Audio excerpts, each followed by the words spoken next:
রামেশ্বরম, তামিলনাড়ু, দক্ষিণ ভারত। বৈদিক পণ্ডিত ও শিক্ষক আদি শঙ্করাচার্য সারা দেশে হিন্দু ধর্মের ধারণা ব্যাপকভাবে ছড়িয়ে দিয়েছিলেন এবং রামেশ্বরম শহরটি তার বিশ্বাসের প্রমাণ হিসেবে দাঁড়িয়ে আছে। ভারতের বড়া চার ধামের অন্যতম তীর্থস্থান রামেশ্বরম বিশ্বের বিভিন্ন প্রান্ত থেকে ভক্তদের ভগবান শিবের আবাসস্থলে আমন্ত্রণ জানায়। মানুষের জীবনে অন্তত একবার এই ধর্মীয় স্থানটি পরিদর্শন করা উচিত। রামানাথস্বামী মন্দিরে স্থাপিত জ্যোতির্লিঙ্গটি ভগবান বিষ্ণুর অবতার পৌরাণিক চরিত্র ভগবান রামের সাথে সম্পর্কিত বলে মনে করা হয়। রামানাথস্বামী মন্দিরটি 12টি জ্যোতির্লিঙ্গ তীর্থযাত্রারও একটি অংশ। রামেশ্বরম মন্দির দক্ষিণ ভারতের রামানাথপুরম জেলায় অবস্থিত। এই স্থানটি পাম্বান দ্বীপের অংশ যা রামেশ্বরম দ্বীপ নামেও পরিচিত। মন্দিরটি ভারতীয় উপদ্বীপের প্রান্তে অবস্থিত যা মান্নার উপসাগরে পাম্বান চ্যানেলে পাম্বান সেতু দ্বারা ভারতীয় মূল ভূখণ্ডের সাথে সংযুক্ত। রামেশ্বরম দক্ষিণ ভারতের বারাণসী নামে পরিচিত এবং বৈষ্ণব ও শৈবদের মধ্যে এর গুরুত্ব অপরিসীম।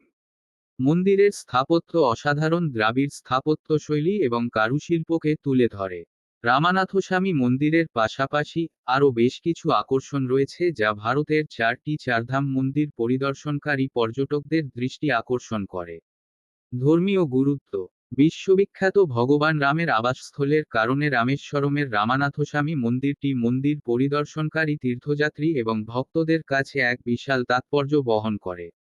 প্রতি বছর লক্ষ লক্ষ ভক্ত তামিলনাড়ুর এই ঐশ্বরিক গন্তব্যে সংস্কৃতি এবং ভক্তির নিখুঁত মিশ্রণ অনুভব করতে এবং প্রত্যক্ষ করতে চান। তামিলনাড়ুর দক্ষিণ অংশে অবস্থিত মন্দিরটির হাজার হাজার বছরের সমৃদ্ধ ইতিহাস রয়েছে।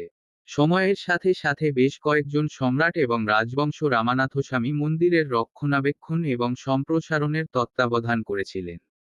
জয়বীর সিনকাইয়ারিয়ান এবং রাজা রাজা চোল মন্দিরের সংস্কার ও পুনরুদ্ধারের জন্য বিপুল পরিমাণ অর্থ দান করেছিলেন। মন্দিরের ধর্মীয় ঐতিহাসিক তাৎপর্য বছরের পর বছর ধরে টিকে থাকা শিলালিপি এবং রেকর্ড দ্বারা প্রতিফলিত হয়। রামানাথস্বামী মন্দির একটি জীবন্ত উত্তরাধিকার যা আধ্যাত্মিকতা, ইতিহাস এবং স্থাপত্যের মহিমাকে নিখুঁতভাবে একত্রিত করে।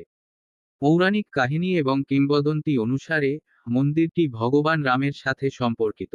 রাক্ষস রাজা রাবণের হাত থেকে সীতাকে উদ্ধার করার জন্য ভগবান রাম, তার ভাই লক্ষ্মণ এবং অনুগত ভক্ত হনুমানকে নিয়ে লঙ্কা যাওয়ার পথে রামেশ্বরমে যাত্রা করেছিলেন। রাবণের বিরুদ্ধে মহাকাব্যিক যুদ্ধ শুরু করার আগে ভগবান রাম তার আশীর্বাদ এবং নির্দেশনা লাভের জন্য ভগবান শিবের উপাসনা করেছিলেন। বিশ্বাস করা হয় যে ভগবান রাম এই স্থানে ভগবান শিবের একটি লিঙ্গ স্থাপন করেছিলেন।